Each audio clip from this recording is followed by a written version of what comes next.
ومن يضلل فلا هادي له ونشهد أن لا إله إلا الله وحده لا شريك له ونشهد أن محمدا عبده ورسوله أما بعد فإن خير الحديث كتاب الله وأحسن الهدي هدي محمد صلى الله عليه وسلم وشر الأمور أواجبها وكل محدثة بدعة وكل بدعة ضلالة وكل ضلالة في النار. أعوذ بالله من الشيطان الرجيم. بسم الله الرحمن الرحيم. ذلك الكتاب لا ريب فيه هدى للمتقين. وقال النبي الأمين صلى الله عليه وسلم عن براء بن عازب رضي الله تعالى عنه قال قال رسول الله صلى الله عليه وسلم ذكر المؤمن فيرد إلى مزجاته فيأتيه منكر أو نكير يشران الأرض بأنعامهما ويلجفان الأرض بأشعارهما فيجلسانه فقال من ربك ما دينك ما النبي رب اشرح لي صدري ويسر لي أمري واحلل عقدة من لساني يفقهوا قولي ربي زدني علما اللهم ربي زدني علما. উপস্থিত মুআজ্জাজ মুহতারাম হযরত মুরব্বিয়ান کرام অধিকারের মুসল্লিয়ান আযম, আল্লাহ সুবহানাহু ওয়া তাআলার মহান দরবারে শত কোটি শুকরিয়া সুজুদ জ্ঞাপন করছি, যিনি আমাদিগকে প্রত্যেক জুমার ন্যায় আজকেও সালাতুল জুমা আদা করার তৌফিক এনায়েত করেছেন। সেই মহান রবের বারগাহে শুকরিয়া সুজুদ জ্ঞাপন অর্থে সাজদা অবনীত ভাবে শ্রদ্ধা জড়িত কণ্ঠে আবেগের সঙ্গে মহব্বতের ভাষাতে সকলে মিলে বলুন আলহামদুলিল্লাহ। দরুদ এবং সালাম অজস্র ধারায় বর্ষিত হোক বিশ্ববরণ্য নেতা তাজদারে মাদানী নবী কুল শিরোমণি জনাবে মুহাম্মদ রাসূলুল্লাহ সাল্লাল্লাহু আলাইহি ওয়াসাল্লামের উপর অজস্র ধারায় বর্ষিত হোক দরুদ এবং সালাম। আল্লাহুম্মা সাল্লি আলাইহি আল্লাহুম্মা বারিক আলাইহি আল্লাহুম্মা আমিন। সম্মানিত জামে মসজিদের মুসল্লিবৃন্দ, আজ জুমার খুতবার আলোচনার বিষয় আল কোরআন। উল্লেখিত বিষয়ের উপরে তথ্যবহুল কিছু কথা রাখার চেষ্টা করব। ওমা তৌফিকি ইল্লা বিল্লাহ আলাইহি তাওয়াক্কালতু আলাইহি উনীব। তবে আলোচনা শুরু করার আগে দুটি উপদেশমূলক কথা বলে আমি আমার বক্তব্য শুরু করতে চাচ্ছি। সম্মানিত মুসল্লি ভাইয়েরা, অনেক দূর থেকে আজকে আপনাদের এই মসজিদে এসেছি। যদিও আপনাদের এলাকাতে অনেক জায়গাতে আসা হয়েছে, তবে আপনাদের এই মসজিদে আজ প্রথমবার এসেছি।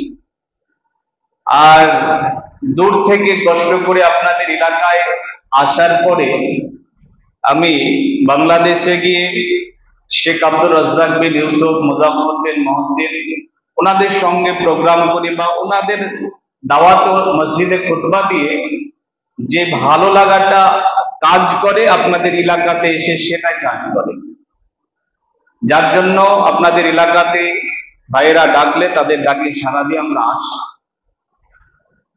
তো এটা ওসিয়াত বা নসিহাত হিসেবে দুটো কথা আপনারা সকলে মূল্যায়ন করবেন।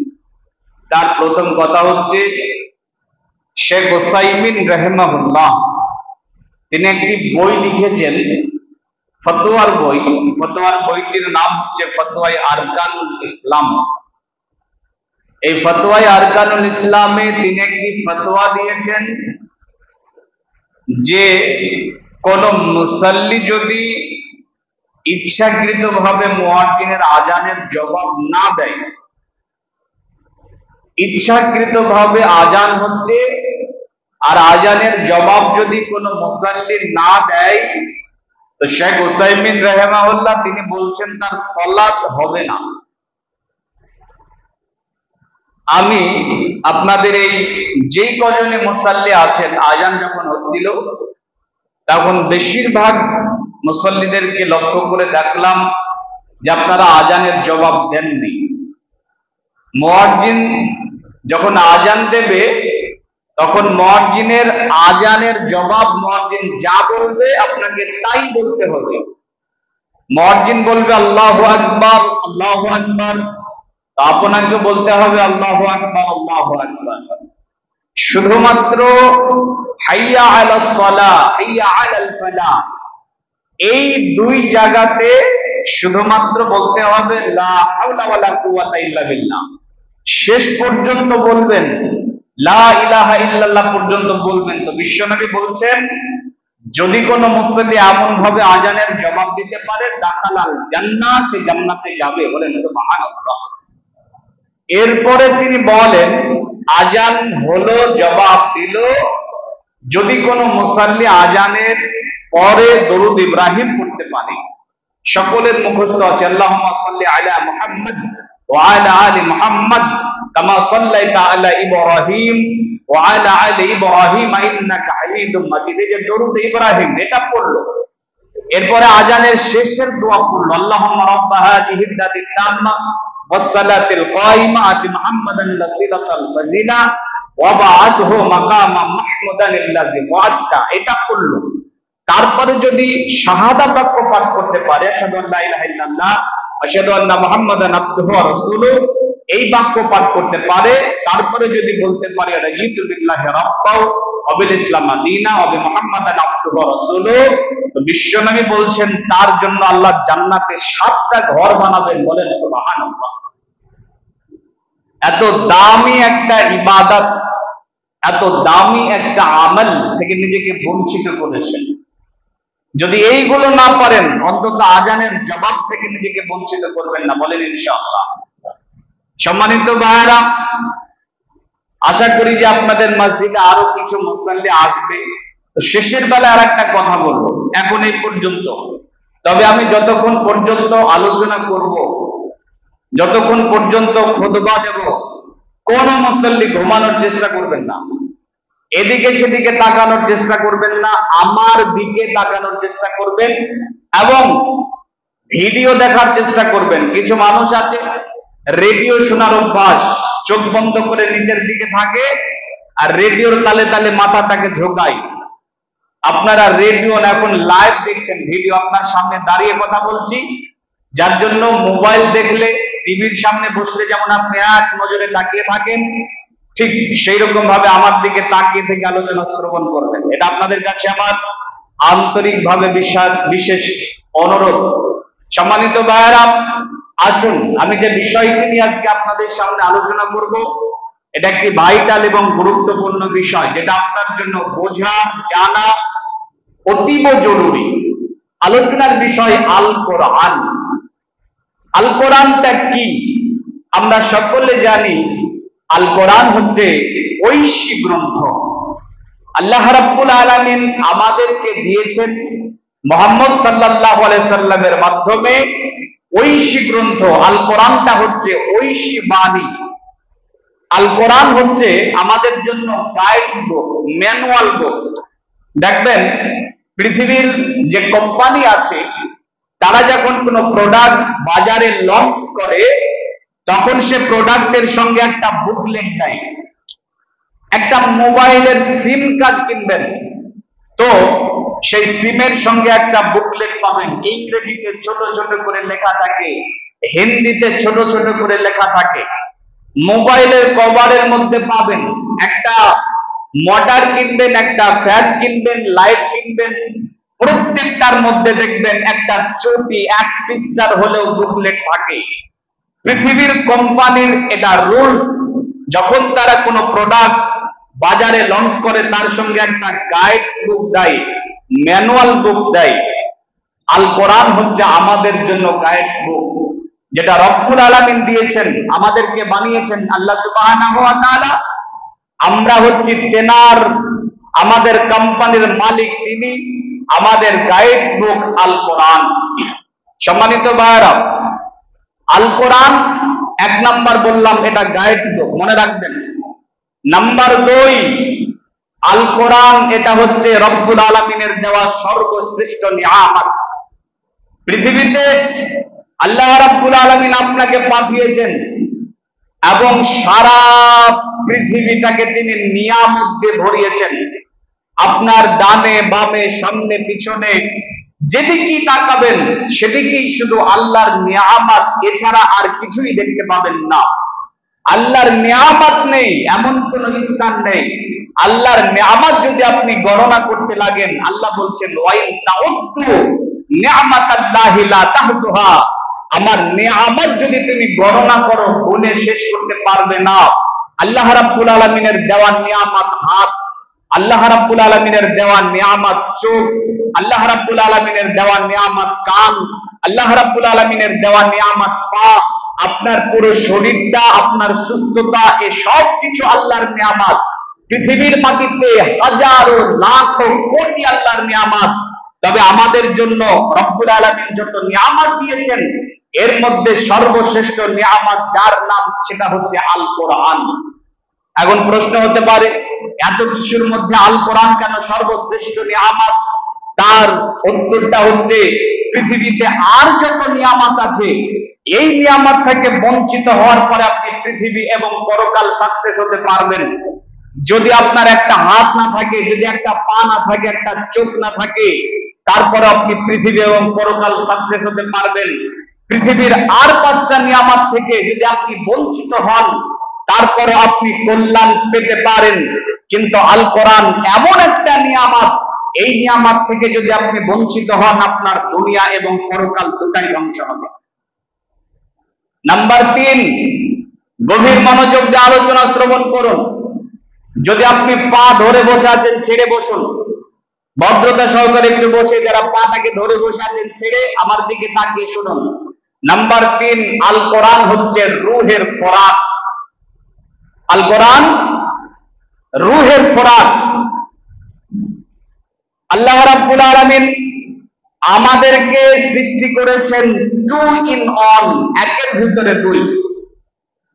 মানুষ হচ্ছে 2 in 1, একের ভিতরে 2। বাহ্যিক দৃষ্টিতে যেটা দেখা যায় তার নাম দেহ। এটাকে নাম, আপনি আমাকে দেখতে পাচ্ছেন, আপনাকে আমি দেখতে পাচ্ছি। হাত পা চোখ কান নাক মুখ দিয়ে গঠিত একটা শরীর, এটা দেহ। আর এই দেহটাকে যে পরিচালনা করে, এই দেহটার যে মালিক, যার বাদৌলতে আপনি চলতে ফিরতে পাচ্ছেন, তার নাম হচ্ছে আত্মা বা রূহ। আল্লাহ রাব্বুল আলামিন দুটাকে 2 জায়গাতে বানিয়েছেন। দেহটাকে এক জায়গাতে বানিয়েছেন আর রূহটাকে আরেক জায়গাতে বানিয়েছেন।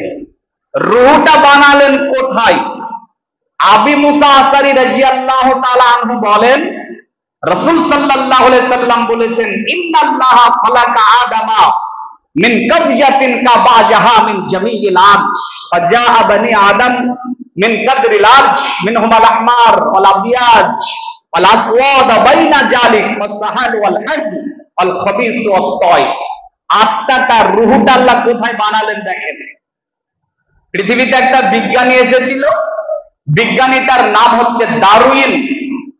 বিজ্ঞানী ডারউইন একটা বই লিখেছিলেন, বইটার নাম হচ্ছে ম্যান অফ ন্যাচুরাল সিলেকশন। এই বইয়ের 4 নাম্বার খণ্ডের 83 আর 84 নাম্বার পৃষ্ঠায় বিজ্ঞানী ডারউইন বলছেন মানুষ সৃষ্টি হয়েছে বানর থেকে। বলে নাউজুবিল্লাহ। জিজ্ঞাসা করা হলো বানর থেকে মানুষ হলো কিভাবে? তখন তিনি যুক্তি দিচ্ছেন যে মানুষের ব্রেনের ধরন ক্ষমতা 450 ডিগ্রি, আর বানরের হচ্ছে মাত্র 50 ডিগ্রি। বানর কি করলো? চালাকি করে গাছে চড়ে নিল, শূন্যে থাকলো, উঁচুতে থাকলো, ব্রেনের ধরন ক্ষমতা 400 ডিগ্রি বেড়ে 450 হলো, পিছনের দিক থেকে লেজটা খুলে গেল আর মানুষ হয়ে গেল। বলেন নাউজুবিল্লাহ। বিশ্বনবী জনাবে মুহাম্মদ রাসূলুল্লাহ সাল্লাল্লাহু আলাইহি সাল্লাম বলেন, ইন্নাল্লাহা খালাকা আদামা মিন কাবজাতিন। পৃথিবীর মানুষকে আল্লাহ বানিয়েছেন পৃথিবীর মাটি থেকে। পৃথিবীর মানুষকে আল্লাহ বানিয়েছেন পৃথিবীর মাটি দিয়ে। বিজ্ঞানের দ্বারে একটা যুক্তি দিয়েছিলেন বিশ্বনবী, আপনি যে বলছেন মাটি দিয়ে তৈরি হয়েছে, একটু প্রমাণ দেন। আল্লাহ রাসূল বলছেন, ফাজা বানি আদম মিন কাদরিল আরজ। মাটির সঙ্গে বানি আদমের বড় মিল রয়েছে। মাটির সঙ্গে বানি আদমের বড় মিল রয়েছে।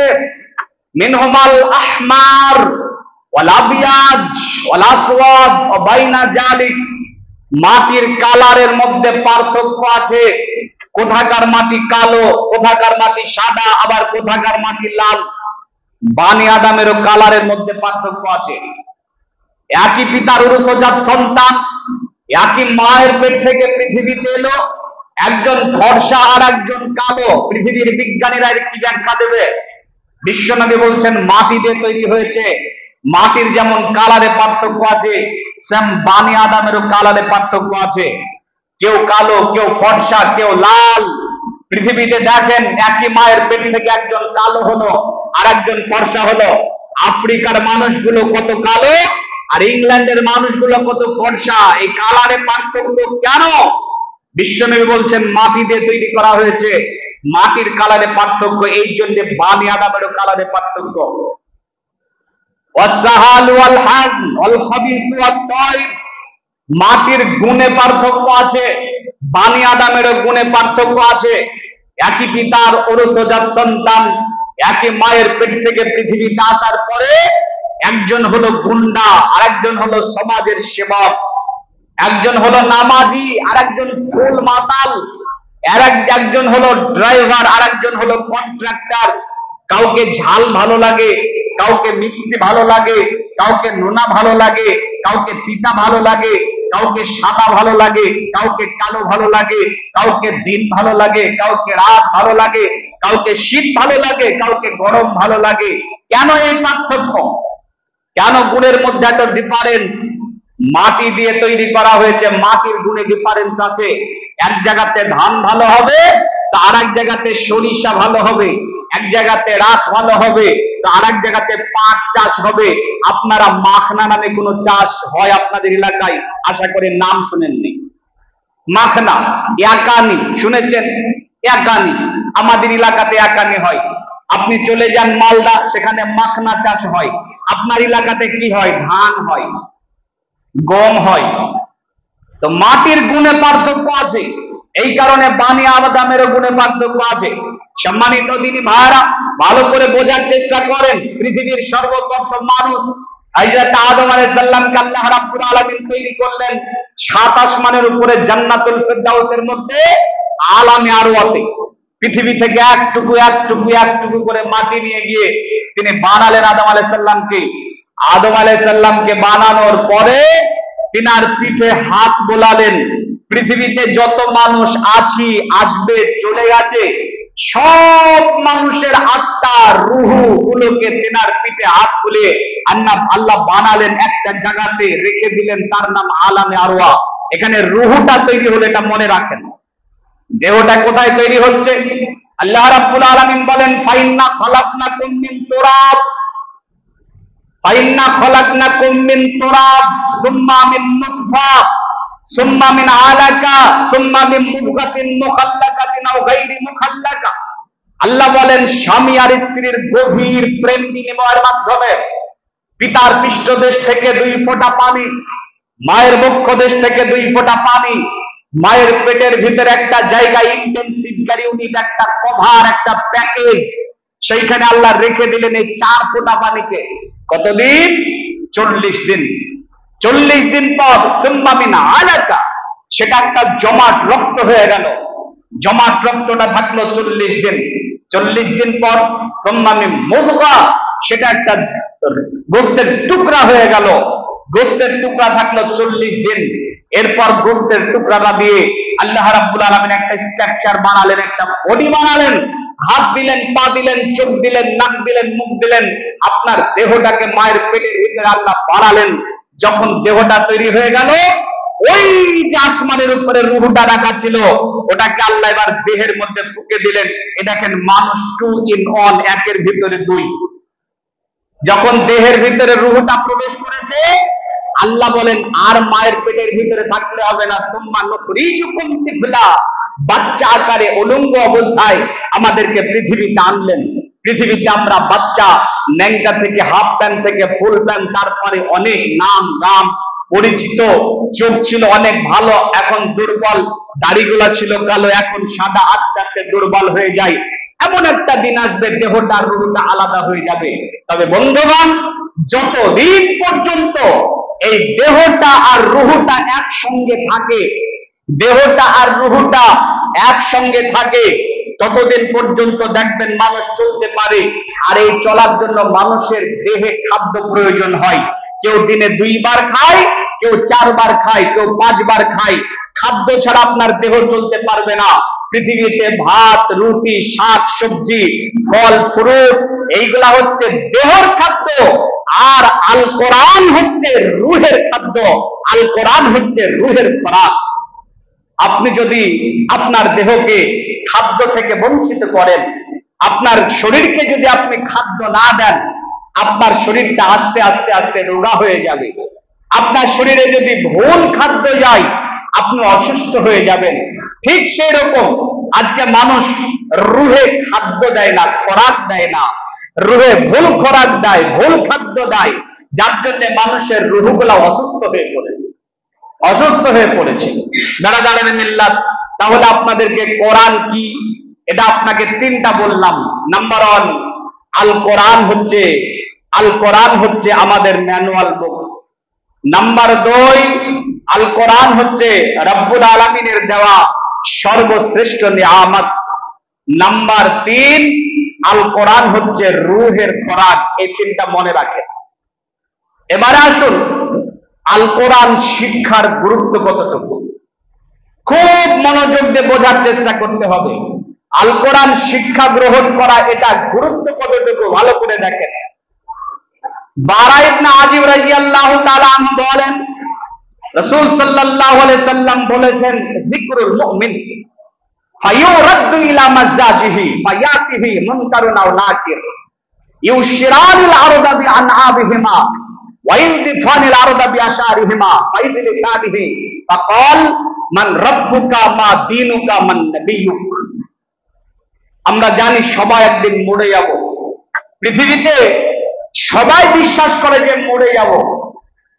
বারা ইবনে আজিব রাদিয়াল্লাহু তাআলা আনহু বলেন, রাসূল সাল্লাল্লাহু আলাইহি সাল্লাম বলেছেন, যখন একটা মানুষ মরে যায়, যখন একটা মানুষ মরে যায়, ফায়ুরাদ্দু ইলা মাজাজিহি, যখন তাকে কবরের মধ্যে রেখে দেওয়া হয়, ফায়াতিহি মুনকারুন আও নাকির, তার কাছে মুনকার নাকির চলে আসে। আমরা বাপ দাদার মুখ থেকে বা পূর্বপুরুষের মুখ থেকে একটা কথা শুনে এসেছি যে মাইয়াতকে কবরে রাখার পরে যখন আত্মীয় স্বজন 40 কদম চলে যায় তারপরে তার কাছে মুনকার নাকিরা আসে, এই কথা আপনারাও শুনেছেন, কিন্তু এই কথার কোনো মা বাপ নেই, মানে প্রমাণ নেই। হাদিস দেখেন, যারা আরবি ব্যাকরণ জানেন তারা বুঝবেন ভালো। আল্লাহ রাসূল বলছেন ফা ইউরাদ্দু, যখন রেখে দেওয়া হয়, ফা ইয়াতিহি, তার কাছে চলে আসে, মুনকার ও নাকির ফাইজলিসানিহি, তাকে বসায়। আরবিতে ফা মানে পরে, রেখে দেওয়ার পরে, ফা মানে পরে। আরবিতে আরেকটা আছে সুম্মা, সুম্মা মানেও পরে। তবে ফা ব্যবহার হয় কোথায়? ফা ব্যবহার হয় তাড়াতাড়ির ক্ষেত্রে, সুম্মা ব্যবহার হয় কোথায়? দেরির ক্ষেত্রে। আমি এখান থেকে নেমে গেলাম, আমি 40 কদম গেলাম, তারপরে এখানে একজন এসে দাঁড়ালো আমার পরে, কিন্তু একটু দেরিতে, তাহলে এখানে আরবিতে ব্যবহার হবে সুম্মা। আর আমি এখান থেকে নেমে গেলাম, সঙ্গে সঙ্গে আমার পরে একজন দাঁড়ালো, এখানে ব্যবহার হবে ফা।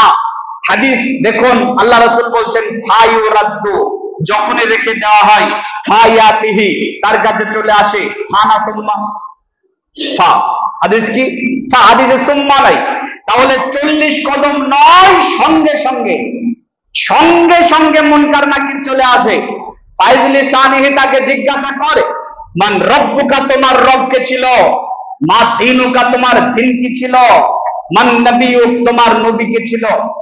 আল্লাহ রাসূল সাল্লাল্লাহু আলাইহি সাল্লাম বলছেন আল কবরু আউয়ালু মানজিলিন মিন মানাজিলিল আখির, কবর পরকালের মঞ্জিলের প্রথম মঞ্জিল। এই তিনটা প্রশ্নের যে আনসার দিতে পারবে, পরকাল বেঁচে গেল। আর পরকাল বেঁচে গেল মানে সে পরকাল কামিয়াব হয়ে গেল। কবর বেঁচে গেল মানে পরকাল কামিয়াব হয়ে গেল। সম্মানিত দিনী ভাইরা, এই তিনটা প্রশ্ন যেই ব্যক্তি আনসার দিতে পারবে সে কামিয়াব। এবারে যে এই তিনটা প্রশ্নের আনসার দিয়ে দিবে, তাকে ফেরেশতারা জিজ্ঞাসা করবে মা ইদরিক, তুমি কবরের তিনটা প্রশ্নের আনসার দিলে কিভাবে, জানলে কিভাবে? তখন সেই ব্যক্তি বলবে শোনো ফেরেশতারা, আমি পৃথিবীতে তিনটা কাজ করেছিলাম। তার 1 নাম্বার কারাতু কিতাবাল্লাহ, আমি কোরআন মাজিদ পড়েছিলাম। 2 ওয়ামানতু বিহি, কোরআন মাজিদের উপর ঈমান এনেছিলাম। ওয়াসাদ্দাকতুহু, কোরআন মাজিদকে সত্য বলে বিশ্বাস করেছিলাম। পৃথিবীর মাটিতে এই তিনটা কাজ করেছিলাম, বিধায় আজকে তোমাদের প্রশ্নের অ্যানসার দিতে পারলাম। আর যেই ব্যক্তি অ্যানসার দিতে পারবে না, ফেরেশতারা তাকে বলবে লা দারাইতা ওয়ালা তালায়েত, তুই পড়িসনি, পড়ার চেষ্টা করিসনি।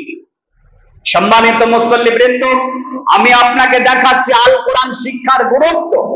আপনি যদি কবর থেকে বাঁচতে চান, কবর থেকে যদি তিনটা প্রশ্নের আনসার দিতে চান, তাহলে আপনাকে কোরআনের শিক্ষা লাগবেই। যেই ব্যক্তি আনসার দিতে পারবে সে 1 নাম্বার বলবে কারাতু কিতাবুল্লাহ, আমি কোরআন পড়েছিলাম। আমানতু বিহি, ঈমান এনেছিলাম কোরআনের উপরে। সাদ্দাকতুহু, সত্য বলে কোরআনকে বিশ্বাস করেছিলাম। নাম্বার 3, আমরা সবাই বিশ্বাস করি কোরআন আল্লাহর বাণী সত্য। যালিকাল কিতাবু লা রাইবা ফিহি, এর মধ্যে কোনো সন্দেহের অবকাশ নেই, এটা আমরা সবাই জানি। নাম্বার 2, এটা ঐশী গ্রন্থ, আল্লাহর বাণী, ঈমান আমাদের আছে কোরআনের উপরে। কিন্তু ভাইরা, কতজন কোরআন রিডিং করতে পারেন বলেন তো? আমার সামনে যেই কজন আপনারা মুসল্লি আছেন, এর মধ্যে কতজন কোরআন রিডিং করতে পারবেন? যদি আপনার সামনে কোরআনটাকে খুলে দেওয়া হয়, দিয়ে যদি বলা হয় পড়ো, কতজন পারবেন? আপনি শিখেননি, আপনার কি কবরের ভয় হয় না? আপনি কি মুনকার নাকিরের প্রশ্নের অ্যানসার দেবেন না? যদি আপনি কবরের অ্যানসার দিতে চান, আপনাকে এই কোরআনের শিক্ষা লাগবেই লাগবে, কোরআনের শিক্ষা লাগবেই লাগবে। যেই ব্যক্তি বলবে আমি কবরের প্রশ্নের অ্যানসার দিব, তাকে কোরআন শিখতে হবে। দেখেন হাদিস, যেই ব্যক্তি অ্যানসার দিয়ে দিবে সে বলবে কারাতু কিতাবুল্লাহ, আমি কোরআন পড়তাম।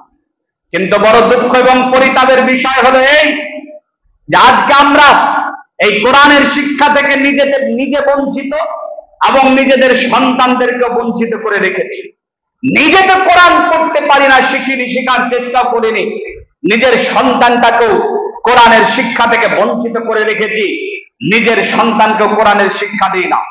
আজকে আমাদের ছেলেদেরকে, আমাদের মেয়েদেরকে ইংলিশ মিডিয়াম স্কুলে পড়াই, বাংলা মিডিয়াম স্কুলে পড়াই, আমাদের ছেলের পিছনে অনেক অনেক টাকা অর্থ ব্যয় করি পৃথিবীতে সাকসেস অর্জন করতে পারবে কিভাবে, এই জন্য কিন্তু আপনি কখনোই ভাবলেন না যে পরকালে সাকসেসের জন্য এই কোরআনের শিক্ষা অতীব প্রয়োজন আপনার জন্য, আপনার সন্তানাদির জন্য। আপনার সন্তানকে আপনি তাই বলে কি আপনার সন্তানকে আপনি general English medium school, Bangla medium school পড়াবেন না? অবশ্যই পড়ান। আপনার ছেলেকে ডাক্তার বানান, আপনার ছেলেকে মাস্টার বানান, আপনার ছেলেকে মিনিস্টার বানান, আপনার ছেলেকে জজ কোর্ট হাইকোর্টের উকিল বানিয়ে নেন, আপনার সন্তানকে যা ইচ্ছা তাই বানান, ইসলাম নিষেধ করে না। তবে মনে রাখবেন, আপনার সন্তানকে ডাক্তার বানানোর আগে, আপনার সন্তানকে মাস্টার বানানোর আগে, মিনিস্টার বানানোর আগে, উকিল বানানোর আগে আপনার সন্তানকে মুসলমান বানাতে হবে। আর এই মুসলমান বানানোর জন্য কোরআনের শিক্ষা লাগবে। কোরআনের শিক্ষা ছাড়া আপনার সন্তান মুসলমান হতে পারবে না। আপনার সন্তান জজ কোর্ট হাইকোর্টের উকিল ব্যারিস্টার হবে, বুক থাবড়ে উকিলিতি করবে, তবে তার কাছে যদি কোরআনের শিক্ষা থাকে, আল্লাহর নাম নিয়ে শুরু করবে, আল্লাহর প্রশংসায় শেষ করবে। আপনার সন্তানকে যদি আপনি কোরআনের শিক্ষা দিয়ে ডাক্তার বানাতে পারেন, আপনার সন্তান আল্লাহর নাম নিয়ে অপারেশন থিয়েটারে যাবে, আল্লাহর প্রশংসায় বেরিয়ে আসবে। যার জন্য আপনার সন্তানকে কোরআনের শিক্ষা দেওয়াই লাগবে, দিতেই হবে, দেওয়া অপরিহার্য, বাধ্যতামূলক, দিতেই হবে। সম্মানিত ভাইয়েরা, আজকে আমরা আমাদের সন্তানদেরকে কোরআনের শিক্ষা থেকে বঞ্চিত করে রেখেছি। এই সন্তান যখন ডাক্তার মাস্টার হয়ে গেল, যখন সন্তান নিজের পায়ে দাঁড়াতে শিখলো, তখন কি করে? তখন বাপকে আর খেতে দেয় না, তখন মাকে বাড়িতে আর থাকতে দেয় না, বাবা মায়ের সঙ্গে আর ভালো আচরণ করে না, খারাপ আচরণ করে। তখন এই মুরব্বী, যেই মুরব্বী তার সন্তানকে কোরআনের শিক্ষা থেকে বঞ্চিত করে রেখেছিল, সেই মুরব্বী চায়ের দোকানে বুক ফুলে বলতো, আমার ছেলে এখন পলিটেকনিক্যাল কলেজে পড়ে, আমার ছেলে এখন এমবিবিএস পড়ছে, কোরআনের শিক্ষা কোনোদিন দেয়নি। যখন ছেলে স্বনির্ভর হয়ে গেছে, বাপ যখন দুর্বল হয়েছে, মা যখন দুর্বল হয়েছে, যখন এদেরকে বাড়ি থেকে বিতাড়িত করে দেয় বা বৃদ্ধাশ্রমে রেখে আসে, মুরব্বী তখন আর কোনো জায়গা পায় না, চুপ চুপ চুপ চুপ করতে করতে মসজিদে চলে আসে। আসার পরে মসজিদের ইমাম সাহেবকে, খতিব সাহেবকে বলে, মৌলভী সাহেব, আমার ছেলে তো আমাকে আর খেতে দিল না, এত কষ্ট করে পড়ালাম, এত কষ্ট করে মানুষ করলাম, আর আজকে আমার ছেলে ডাক্তার হওয়ার পর আমাকে আর খেতে দেয় না। ও মৌলভী সাহেব, একটু বাপ মায়ের হক সম্বন্ধে খুতবা দিয়েন তো। এই কথা বলে যে মুরব্বী বলে, শোনেন, খুতবা দিয়ে আপনার সন্তানকে আপনি কি জিনিস এটা বোঝানো সম্ভব নয়। বাপ কি জিনিস, মা কি জিনিস, এটা খুতবা দিয়ে বোঝানো সম্ভব নয়। কারণ পৃথিবীতে এমন কোন শিক্ষা ব্যবস্থা নেই যেই শিক্ষার মাধ্যমে আপনার সন্তান আপনাকে চিনবে। আপনার সন্তানকে যদি আপনি কি জিনিস, আপনার মান, আপনার মর্যাদা কতটুকু তার কাছে, এটা যদি আপনি জানাতে বোঝাতে চান, পৃথিবীর কোন শিক্ষা ব্যবস্থা নেই যে সন্তান তার পিতামাতাকে চিনবে। একটাই মাত্র শিক্ষা, যার নাম কোরআন। আপনার সন্তান যদি কোরআন শিখে, এই কোরআনে লেখা আছে, ওয়াকাযা রাব্বুকা আল্লা তা'বুদু ইল্লা ইয়াহু ওয়া বিল ওয়ালিদাইনি ইহসান। আল্লাহর ইবাদতের পরে পিতামাতার সঙ্গে সদাচরণ করবে, নরম ভদ্র ভাষায় কথা বলবে। আপনার সন্তানকে যদি আপনি এই কোরআনের শিক্ষা দেন, তবে আপনার সন্তান আপনাকে চিনবে, অন্যথায় আপনাকে চিনতে পারবে না, আপনাকে মূল্যায়ন করবে না। বড় দুঃখ এবং পরিতাপের বিষয় হলো, আজকে আমরা এই কোরআনের শিক্ষাটাকে মনে করি ফকিরিন্তি বিদ্যা। মনে রাখবেন, কোরআনের শিক্ষা ফকিরিন্তি বিদ্যা নয়। কোরআনের শিক্ষা ফকিরিন্তি বিদ্যা নয়। কোরআনের শিক্ষা সভ্যতার বিদ্যা, কোরআনের শিক্ষা আদর্শের বিদ্যা, কোরআনের শিক্ষা সর্বোচ্চ বিদ্যা। এর উপরে আর কোনো বিদ্যা হতে পারে না। কোরআনের শিক্ষা তো মুসলমানকে সভ্য বানিয়েছে, কোরআনের শিক্ষা হিন্দুকেও সভ্য বানিয়েছে। আপনি বলবেন কেমন করে? যে হিন্দুদের মধ্যে একটা প্রথা ছিল, প্রথাটার নাম সতীদাহ প্রথা। স্বামী মরে গেল, আর স্ত্রী জীবিত আছে, বেঁচে আছে, অল্প বয়সের, তারপরে হিন্দুরা কি করত? হিন্দুরা এই মহিলাটাকে বলতো, ওই তুমি কি স্বর্গে যেতে চাও না? যদি যেতে চাও তাহলে তোমাকে তোমার এই স্বামীর সঙ্গে একই চিতায় পুড়ে মরে যেতে হবে, পুড়ে মরতে হবে। তখন হিন্দু মহিলারা বলতো, শোনো হিন্দু সমাজ, স্বর্গের দরকার নেই, জানে বাঁচতে চাই, বাঁচতে দাও। হিন্দুরা কি করত? জোর জবরদস্তি ওই মহিলাটাকে স্বামীর সঙ্গে চিতাতে পুড়িয়ে মেরে ফেলতো। একটা জীবিত মানুষ আগুনে পুড়ে মরে, কি চিৎকার না করে, কি আর্তনাদ না করে। আর এই আর্তনাদ যাতে কেউ শুনতে না পায়, এই কারণে হিন্দুরা কি করত, বড় বড় ঢাক ঢোল পিটতো যাতে করে আওয়াজ না শুনতে পায়। হিন্দুদের যখন এই অবস্থা, শোনেন মুসলমান যারা মনে করেন কোরআনের শিক্ষা ফকিরিন্তি বিদ্যা, তারা শোনেন, যখন হিন্দুদের এই অবস্থা, রাজা রাম মোহন রায় পাটনার কোন একটা মাদ্রাসাতে 10 বছর কোরআনের ইলম অর্জন করে 20 পারা কোরআনের হাফিজ হয়ে কোরআনটাকে বুকের সঙ্গে বেঁধে হিন্দুদের সামনে প্রতিবাদের ঝান্ডা উড্ডীন করে বলেছিলেন, স্বামী মরে গেলে স্ত্রীকে জ্বলন্ত চিতায় পুড়ে মেরে ফেলো, এটা ধর্ম হতে পারে না, এটা ধর্মের নামে বাড়াবাড়ি, এটা হতে দেওয়া যাবে না। রাজা রামমোহন রায় কোরআনের শিক্ষা অর্জন করে হিন্দুদেরকে সভ্য বানিয়েছে। আর আজকে আপনি বলছেন কোরআনের শিক্ষা ফকিরিন্তি বিদ্যা, কোরআনের শিক্ষা ছোট বিদ্যা। এটা আপনার চিন্তা ভাবনা, আপনার ওই ছোট মন মানসিকতা। পৃথিবীতে কিছু প্রাণী আছে, আজব প্রাণী, যাদেরকে রাত ভালো লাগে দিন ভালো লাগে না। এরা ডিজিটাল প্রাণী। রাত ভালো লাগে দিন ভালো লাগে না, দিনের বেলায় বাসায় থাকে, রাতের বেলায় শিকারে বেরোয়। এরা ডিজিটাল প্রাণী। নাম গলাও কেমন ডিজিটাল ডিজিটাল। দেখেন সামসিকা, বাদুর আছে না, সামসিকা, পেঁচা, বাদুর, কেমন একটা আজব নাম। এরা হচ্ছে ডিজিটাল প্রাণী। এরা দিনের বেলায় বাসায় থাকে, রাতের বেলায় শিকার করতে বেরোয়। এদেরকে রাত ভালো লাগে দিন ভালো লাগে না। আমাদের মুসলমানদের মধ্যে কিছু ডিজিটাল পেঁচা, চামচিকা, বাদর মার্কা মুসলমান আছে, যাদেরকে দিনের ইলম ভালো লাগে না, দুনিয়ার ইলম ভালো লাগে। এরা ডিজিটাল চামচিকা। আপনার সন্তানকে যাই করেন, কোরআনের শিক্ষা থেকে বঞ্চিত করবেন না। যদি কোরআনের শিক্ষা থেকে বঞ্চিত করে রাখেন, আমি স্পষ্ট ভাষায় ছোট্ট করে এইটুকু আপনাকে বোঝাতে চাচ্ছি, জাহান্নামের কিনারায় তাকে দাঁড় করে রেখেছেন, ধাক্কা দিবেন জাহান্নামে পড়বে, এই অবস্থাতে রেখেছেন।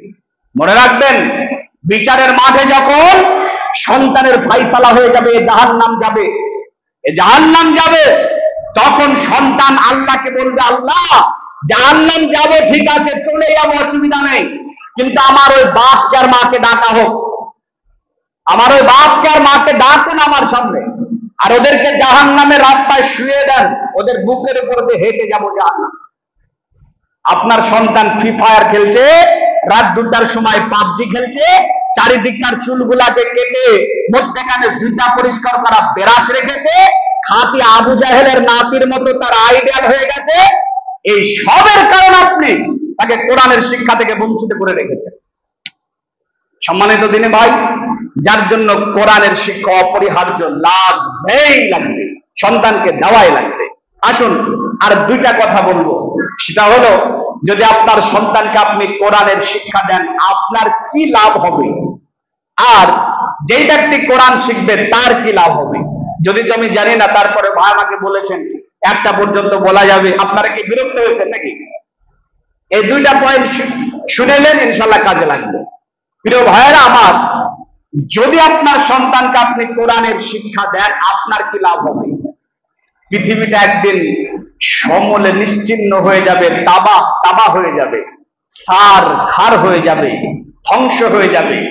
পৃথিবী যখন ধ্বংস হয়ে যাবে, আল্লাহ রাব্বুল আলামিন আমাদেরকে আবার একটা জায়গাতে একত্রিত করবেন।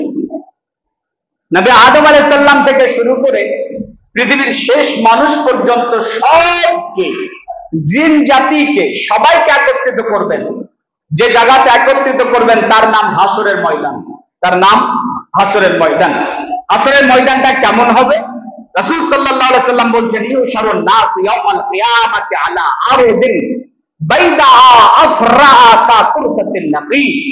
হাসরের ময়দানটা হবে রুটির মতো চকচকে, খাল বিল উঁচু নিচু, পাহাড় পর্বত নদী নালা গাছপালা কিচ্ছু থাকবে না, সমতল, একেবারে সমতল, যেটা আবার পুরে তামার মতো হয়ে থাকবে। সম্মানিত ভাইয়ের আমার দিকে লক্ষ্য করে বোঝার চেষ্টা করেন, হাসরের ময়দান, নিচের জমিনটা পুরে তামা, একেবারে সমতল, এটা হাসরের ময়দান।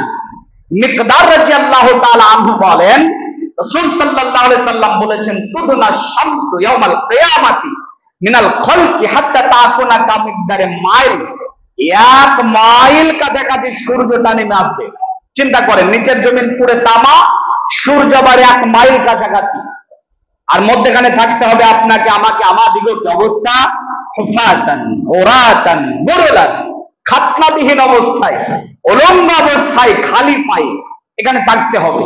মানুষের কি করুণ কাল বৈশাখী, বিভীষিকাময়, খাতারনাক, দর্দনাক অবস্থা হবে। চিন্তা করেন, যে যত পাপ করেছে তার শরীর দিয়ে তত ঘাম বেরোবে, কান দিয়ে নাক দিয়ে মগজগুলা ফুটে ফুটে বেরোবে, কারো কোমর পর্যন্ত, কারো নাক পর্যন্ত, কারো মুখ পর্যন্ত ঘাম, মানুষ ত্রাহি ত্রাহি ত্রাহি করবে।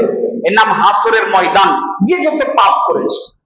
সম্মানিত ভাইরা, এই হাসরের ময়দানে কেউ কাউকে সহযোগিতা করবে না, বাপ বেটাকে করবে না, বেটা বাপকে করবে না, বরঞ্চ একে অপরকে দেখলেই পালাবে। কেমন করে পালাবে? পালানোর কোয়ালিটি কেমন হবে? আল্লাহর কোরআনে আল্লাহ বলেছেন, ইয়াফিররু, ইয়াফিররু, আরবিতে ফাররা ইয়াফিররু, এর তাফসীর হচ্ছে, আপনি ধরেন এই রাস্তা দিয়ে সালার যাচ্ছেন, যেতে যেতে যেতে দেখলেন যে রাস্তার মিডিলে একটা বাঘ বসে আছে, একটা সিংহ বসে আছে। আপনাকে দেখে আপনার দিকে একটা একটা করে আসতে আপনাকে ধরে খেয়ে ফেলবে। তো বলেন, এই বাঘের ভয়ে, সিংহের ভয়ে পালাবেন না? সে একটা দৌড় দিবেন। এমনি পালানো আর বাঘের ভয়ে জান নিয়ে পালানো, দুটার মধ্যে তফাৎ আছে।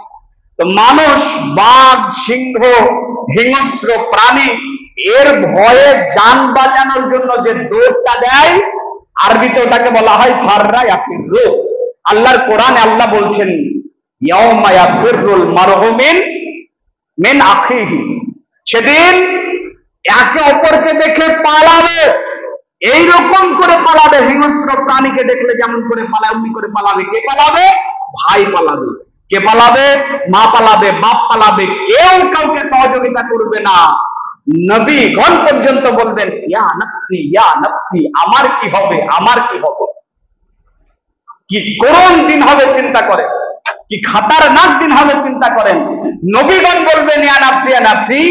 আর দুর্ভাগ্যের বিষয়, আমাদের দেশের কিছু 3 নম্বর শ্রেণীর পীর আছে, তারা বলে যে জাহাজ নিয়ে বেরোবো, মুরিদ গেলাকে সব জাহাজে খাবো। নাউজুবিল্লাহ, কত সিটার হলে কথা বলতে পারে। তো প্রিয় ভাইয়েরা আমার, এই হাসরের ময়দানে যখন সবাই উলঙ্গ, 1 শ্রেণীর মানুষের পরনে আল্লাহ পোশাক পরিয়ে দেবেন। মানুষের অবাক, কি ব্যাপার, আজকে কোন কঠিন খাতারনাক দিনে এদের পরনে পোশাক, এই সম্মান কিভাবে পেল? আল্লাহর তরফ থেকে বলা হবে যে এদের সন্তানদেরকে পৃথিবীতে কোরআনের ইলম অর্জন করিয়েছিল, যার জন্য আল্লাহ তাদেরকে এই সম্মান দিয়েছেন। বলেন সুবহানাল্লাহ। 1 শ্রেণীর মানুষের মাথায় স্বর্ণের মুকুট, রাজার মাথায় যেমন মুকুট থাকে ওরকম মুকুট থাকবে। মানুষেরা বলবে, কি ব্যাপার, আজকে কঠিন দিন এদেরকে এত সম্মান কেন দেওয়া হচ্ছে? আল্লাহর তরফ থেকে বলা হবে, এদের সন্তানেরা পৃথিবীতে দ্বীনের আলেম ছিল, কোরআনের হাফিজ ছিল, যার জন্য তাদেরকে এই সম্মান দেওয়া হয়েছে। সম্মানিত ভাইরা, এবারে আসেন, যেই ব্যক্তি কোরআনের ইলম অর্জন করবে তাকে কি সম্মান দেওয়া হবে? জান্নাতে সবচেয়ে উঁচু মকাম হবে 100 তলা। কত তলা? 100 তলা। এটা আল্লাহ কাকে দেবেন? যেই ব্যক্তি দ্বীনের রাস্তায় যুদ্ধ করতে করতে নিজের জানটাকে বিলিয়ে দিয়ে শহীদ হয়েছে, এই শহীদ ব্যক্তিকে আল্লাহ ডেকে বলবেন, এই 100 তলা তোমার। এটা আল্লাহ শহীদকে দেবেন। কিন্তু যেই ব্যক্তি কোরআনের ইলম অর্জন করেছে, যেই ব্যক্তি কোরআন শিখেছে, আল্লাহ তাকে ডেকে বলবেন, শোনো, তোমার জান্নাতের কোনো লিমিট নেই। যেমনি করে তুমি দুনিয়াতে কোরআন পড়তে, অমনি করে তুমি কোরআন পড়ার উপরে উঠতে থাকো। এই ব্যক্তি একটি করে আয়াত পড়বে 1 তলা মুকাম, আর একটি আয়াত পড়বে 2 তলা, এইরকম করে যতটা আয়াত পড়তে পারবে ততটা উঁচু মুকাম আল্লাহ তাকে দান করবেন। বলেন সুবহানাল্লাহ। এটা কোরআন শিক্ষার, এটা কোরআনের ইলম অর্জন করার সম্মান। শেষের বেলা একটা ছোট্ট কথা বলি, পৃথিবীতে 4500 ধর্ম, এর মধ্যে একটি দিন যার নাম ইসলাম। আল্লাহ বলেছেন ইন্না দীনা ইনদাল্লাহিল ইসলাম, আমার কাছে একটাই দিন যার নাম ইসলাম। পৃথিবীটা আল্লাহর, আমরা সবাই বিশ্বাস করি। আসমান আল্লাহর, জমিন আল্লাহর, চাঁদ সূর্য সবই আল্লাহর, এটা আমরা বিশ্বাস করি। তো পৃথিবীতে আল্লাহর দেওয়া দিন আমরা মানি, আমরা মুসলমান। আমাদের নামটাও আল্লাহ রেখেছেন মুসলমান। পৃথিবীতে ৪,৫০০ ধর্মের মধ্যে শ্রেষ্ঠ ধর্ম মানি আমরা, আমরা মুসলমান, সর্বশ্রেষ্ঠ জাতি আমরা। পৃথিবীতে আমাদের গণনায় সংখ্যায় কম নেই, তারপরও পৃথিবীতে মুসলমান কেন লাঞ্ছিত, কেন পদতলিত, কেন মুসলমানদের অত্যাচারের স্টিম রোলার চলছে, কেন মুসলমান আজকে পৃথিবীতে তাদের অস্তিত্ব টিকে রাখার লড়াই করছে? সারা পৃথিবী জুড়ে মুসলমানদের করুণা আর্তনাদ কেন? তার কারণ শোনেন, অনেক কারণের মধ্যে এটা একটি কারণ। মুসলমানের কাছে কোরআনের সম্মান যতটুকু, আবারও বলছি, আপনার কাছে কোরআনের সম্মান যতটুকু, আবার বলছে আর একবার, শেষের বার, আপনার কাছে কোরআনের সম্মান যতটুকু, আল্লাহর কাছে আপনার সম্মান ততটুকু। আপনি কোরআনকে বুড়ো আঙ্গুল দেখিয়েছেন না, শুধু জুজদানে জড়িয়ে রেখে তাকে তুলে রেখেছেন না, কোরআনের শিক্ষাকে অর্জন করেননি না, কোরআনকে আপনি অমূল্যায়ন করেন, যার জন্য পৃথিবীতে আপনি লাঞ্ছিত, অবদলিত, পদতলিত। কোরআনের আমরা সম্মান করি না, যার জন্য আমাদের সম্মান আল্লাহ কেড়ে নিয়েছেন। সম্মানিত ভাইয়েরা, আমি শেষের বেলাতে আপনাদের কাছে এইটুকু দাওয়া দিয়ে যাব যে জীবনে কিছু করেন আর না করেন, কোরআনের ইলম অর্জন করেন। ছেলেকে যা বানাবেন বানাবেন, তার আগে হাতটাকে ধরে একটা ইমাম সাহেবের কাছে, মৌলভী সাহেবের কাছে নিয়ে গিয়ে ছেড়ে দিয়ে বলবেন যে আমার ছেলেটাকে কবরে প্রশ্নের অ্যান্সার দিতে পারবে কি করে, তার জন্য তৈরি করেন, আমার ছেলেটাকে কোরআনের শিক্ষা দেন। এইরকম করে বানাবেন। আপনি আপনার সন্তানের সঙ্গে গাদ্দারি করিয়েন না। রব্বুল আলামিন তুমি আমাদের বোঝার মানার তৌফিক এনায়েত করো, বলেন আল্লাহুম্মা আমিন। আমরা যেন সকলেই কোরআনের ইলম অর্জন করতে পারি, আল্লাহ তুমি সেই তৌফিক এনায়েত করো, আল্লাহুম্মা আমিন। রব্বুল আলামিন তুমি আমাদের সকলকে কোরআনের শিক্ষা, ইলম অর্জন করার জন্য ঈমানি জজবাকে বৃদ্ধি করে দাও, আল্লাহুম্মা আমিন। যারা অসুস্থ আছে তুমি তাদেরকে শেফায়ে কামেল আজেলা দান করো, আল্লাহুম্মা আমিন। ঈমানি হালাতে যারা কবরে পড়ে আছে, কবর আযাব মাফ করে দাও, আল্লাহুম্মা আমিন। আমাদের বিদায়ের সময় শাহাদা বাক্য পাঠ করা তৌফিক দান করো, আল্লাহুম্মা আমিন। বিশ্বের মুসলমানদেরকে ঐক্য করে দাও, মুসলমানদের ইমাম নির্বাচন করে দাও, আল্লাহুম্মা আমিন। যেই কথাটা বলতে চেয়েছিলাম সেটা হলো, জুমার দিন দুজন ফেরেশতা মসজিদের গেটে দাঁড়িয়ে থাকে। যেই রকম ভাবে সিরিয়াল ওয়াইজ মানুষ আসে, তারা একটা রেজিস্টার বুকে নাম নোট করতে থাকে। প্রথম যে এলো একটা উট কুরবানি করার নেকি পেল, দ্বিতীয় এলো একটা গরু কুরবানি করার নেকি পেল, তৃতীয় যে করলো একটা বকরি কুরবানি করার নেকি পেল, এরপরে যে এলো একটা মুরগি সাদকা করার নেকি পেল, আর একজন এলো শেষের বেলায় সে ডিম সাদকা করার নেকি পেল। এইরকম করে সিরিয়াল ওয়াইজ নাম উঠে। যখনই আল্লাহু আকবার আল্লাহু আকবার আজান শুরু হয়ে গেল, ইমাম সাহেব খুতবার জন্য তৈরি হয়ে গেল, ওই রেজিস্টার বুককে বন্ধ করে দিয়ে